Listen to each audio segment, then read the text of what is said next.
Assalamualaikum warahmatullahi wabarakatuh. Saya Tarisha Muljawati dengan NIM 2016-000144 ingin menjelaskan tentang pengaruh biaya produksi dan kualitas produk terhadap laba pada PT Indofood Sukses Makmur Tbk. Sebelumnya, di sini ada bab 1, yaitu pendahuluan, bab 2, telaah pustaka, dan bab 3, metode penelitian. Selanjutnya, bab 1, yaitu pendahuluan. Latar belakang. Dalam suatu perusahaan, biaya merupakan salah satu komponen yang sangat penting. Oleh karena itu, biaya harus mendapat perhatian yang lebih khusus. Biaya juga sangat berpengaruh dalam mendukung kemajuan suatu perusahaan. Jika perusahaan dapat mengendalikan seminimal mungkin, maka perusahaan tersebut dapat bertahan dan mengoptimalkan hasil penjualannya. Perusahaan merupakan satu sarana yang dapat menunjang program pemerintah di berbagai sektor perekonomian. Seiring dengan perkembangan dunia, usaha yang semakin pesat ini akan membawa dampak persaingan dan perdagangan yang ketat, terutama pada perusahaan sejenis. Perusahaan dituntut bekerja lebih efisien supaya dapat tetap bertahan dalam bidangnya masing-masing. Tujuan perusahaan, walaupun yang satu dengan yang lainnya belum sama, tetapi pada umumnya tujuan perusahaan terutama adalah memperoleh laba sebesar-besarnya untuk menjaga kelangsungan hidup perusahaan. Faktor lain yang tidak kalah penting yaitu kualitas produk, yaitu yang menjadi pengertian penting bagi perusahaan dalam menciptakan sebuah produk. Produk yang berkualitas menjadi kriteria utama konsumen dalam memilih produk yang ditawarkan oleh perusahaan. Perusahaan senantiasa mampu mempertahankan dan meningkatkan kualitas produk guna memenuhi keinginan konsumen. Selanjutnya, rumusan masalah yaitu yang pertama, apakah biaya produksi berpengaruh terhadap laba pada PT Indofood Sukses Makmur Tbk? Yang kedua, apakah kualitas produk berpengaruh terhadap laba pada PT Indofood Sukses Makmur Tbk? Dan yang ketiga, apakah biaya produksi dan kualitas produk berpengaruh bersama-sama terhadap laba pada PT Indofood Sukses Makmur Tbk? Adapun tujuan dari penelitian saya yaitu yang pertama, untuk mengetahui pengaruh biaya produksi terhadap laba pada PT Indofood Sukses Makmur Tbk. Yang kedua, untuk mengetahui pengaruh kualitas produk terhadap laba pada PT Indofood Sukses Makmur Tbk. Yang ketiga, yaitu untuk mengetahui pengaruh biaya produk dan kualitas produk terhadap laba pada PT Indofood Sukses Makmur Tbk. Selanjutnya, manfaat penelitian ini yang pertama, bagi Universitas PGRI Adibuwana Surabaya, penelitian ini diharapkan bisa menjadi referensi untuk menambah pengetahuan para akademisi mengenai biaya produksi dan kualitas produk terhadap laba. Yang kedua, bagi PT Indofood Sukses Makmur Tbk, dengan penelitian ini, PT Indofood Sukses Makmur Tbk diharapkan menjadi menemukan biaya produksi dan kualitas terhadap laba. Yang ketiga yaitu bagi peneliti. Penelitian ini semoga bermanfaat dalam menambah pengetahuan dan memberikan keyakinan mengenai biaya produksi dan kualitas produk terhadap laba pada PT Indofood Sukses Makmur Tbk. Yang kedua yaitu bab 2, telaah pustaka. Penelitian terlebih dahulu. Peneliti Iis Cahyadi tahun 2011 dengan judul Pengaruh Hutang dan Biaya Produksi Terhadap Laba Usaha PT Indofood Sukses Makmur Tbk tahun 2003 hingga 2010. Yang kedua yaitu peneliti Maulida Rahmanita yaitu tahun 2017 dengan judul Pengaruh Biaya Produksi dan Biaya Produksi Terhadap Laba Bersih dengan Volume Penjualan sebagai Variabel Intervening. Yang ketiga yaitu penulis Iis Cahyadi pada tahun 2011 dengan judul Pengaruh Hutang dan Biaya Produksi Terhadap Laba Usaha pada PT Indofood Sukses Makmur Tbk tahun 2004 hingga 2010. Selanjutnya yaitu landasan teori. Yang pertama, biaya produksi.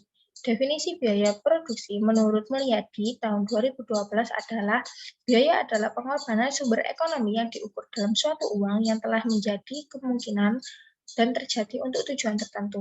Sedangkan kualitas produk. Menurut Darmadi tahun 2004, kualitas produk merupakan penggerak kepuasan pelanggan yang pertama dan kualitas produk ini adalah dimensi yang global. Kualitas produk merupakan suatu hal yang terpenting dalam menentukan pemilihan suatu produk oleh konsumen. Selanjutnya yaitu laba. Pengertian laba secara umum adalah kelebihan penghasilan atas biaya selama satu periode akuntansi. Sementara pengertian laba yang dianut oleh struktur akuntansi sekarang ini adalah selisih pengukuran pendapatan dan biaya-biaya dalam jangka waktu tertentu atau periode tertentu menurut Hartanto 2017. Selanjutnya, ini merupakan kerangka konseptual dari penelitian saya, yaitu biaya produksi sebagai X1 dan kualitas produk sebagai X2 dengan acuan laba yaitu Y. Hipotesis. H1, terdapat pengaruh biaya produksi terhadap laba pada PT Indofood Malmur Tbk. H2, terdapat pengaruh kualitas produk terhadap laba pada PT Indofood Malmur Tbk. H3, terdapat pengaruh biaya produksi dan kualitas produk terhadap laba pada PT Indofood Sukses Makmur Tbk. Bab 3 yaitu telah pustaka. Rancangan penelitian. Penelitian ini termasuk dalam jenis penelitian eksploratory, yaitu penelitian yang menjelaskan kedudukan variabel yang diteliti dengan hubungan antara variabel yang lain, menurut Hussein Umar 2005. Pada penelitian ini dikembangkan untuk metode penelitian yang bertujuan untuk menguji hipotesis yang telah ditetapkan pada bab sebelumnya. Berikut merupakan populasi, sampel, dan teknik pengambilan sampel. Yang pertama populasi, yaitu seluruh data yang menjadi perhatian dalam suatu ruang lingkup dan waktu yang kita tentukan. Populasi berhubungan dengan data, bukan pada manusia. Populasi dalam penelitian ini adalah semua laporan keuangan tahun yang dilampirkan oleh PT Indofood Sukses Makmur Tbk. Selanjutnya adalah sampel. Sampel adalah sebagian dari yang diteliti. Sampel dalam penelitian ini adalah laporan keuangan yang diterbitkan oleh PT Indofood Sukses Makmur Tbk pada tahun 2010 hingga 2017 dalam periode triwulan, yaitu sebanyak 32 triwulan. Selanjutnya, teknik pengambilan sampel, yaitu teknik pengambilan sampel ini digunakan penelitian, yaitu proportive sampel, yaitu teknik yang dilakukan dengan mengambil subjek bukan didasarkan atas data random atau daerah tapi didasarkan atas adanya tujuan tertentu. Selanjutnya, jenis data dan sumber data. Jenis data yang digunakan ini adalah data kuantitatif dan menggunakan data dalam bentuk angka, dan banyak seperti survei, eksperimen, korelasi, dan regresi. Teknik pengumpulan data ini yaitu metode studi kepesertaan yang dengan cara mengumpulkan data yang diperlukan dengan kajian lebih lanjut. Data ini yaitu merupakan data sekunder. Pengertiannya yaitu data yang diperoleh secara tidak langsung melalui perantara yang diperoleh dan dicatat oleh pihak lain. Data sekunder dalam penelitian ini mencakup data histori laporan keuangan perusahaan PT Indofood Sukses Makmur Tbk pada tahun 2010 hingga 2017. Selanjutnya, teknik pengumpulan data.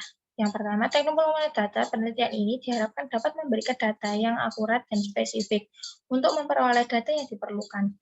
Penulis menggunakan dua cara, yaitu yang pertama studi keputakaan, yaitu library research, dan yang kedua dokumen atau pemilihan data sampai dengan penyajian data berupa dokumen yang diperoleh dari internet ke website ataupun lainnya. Selanjutnya adalah variabel penelitian. Yang pertama yaitu variabel independen X adalah suatu variabel bebas di mana keberadaannya tidak dipengaruhi oleh variabel-variabel lain. Bahkan variabel ini merupakan faktor penyebab yang akan mempengaruhi variabel lainnya. Yang kedua yaitu variabel dependen Y, yaitu variabel yang tidak bebas, yang artinya variabel tersebut merupakan suatu yang dipengaruhi oleh yang dihasilkan oleh variabel independen.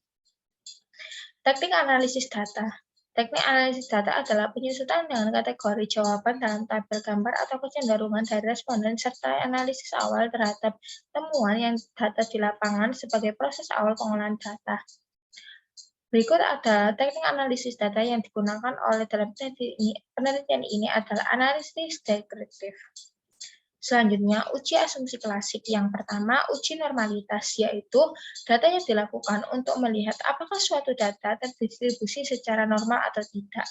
Yang kedua, yaitu uji heteroskedastisitas, yaitu menguji dalam sebuah model regresi yang terjadi ketidaksamaan varian atau residual dari suatu pengamatan ke pengamatan yang lain. Yang ketiga, uji autokorelasi, yaitu uji yang sering dikenal adalah uji korelasi serial yang sering ditemukan pada data setiap serial waktu atau time series. Selanjutnya, uji hipotesis. Di sini, hipotesis ada 4, yaitu yang pertama, analisis regresi linear sederhana, yang kedua, koefisien korelasi, yang ketiga, koefisien determinasi, dan yang keempat adalah uji T. Terima kasih. Sekian pemaparan materi dari saya. Mohon maaf apabila ada kurangnya dan kelebihan salah kata. Saya akhiri. Wassalamualaikum warahmatullahi wabarakatuh.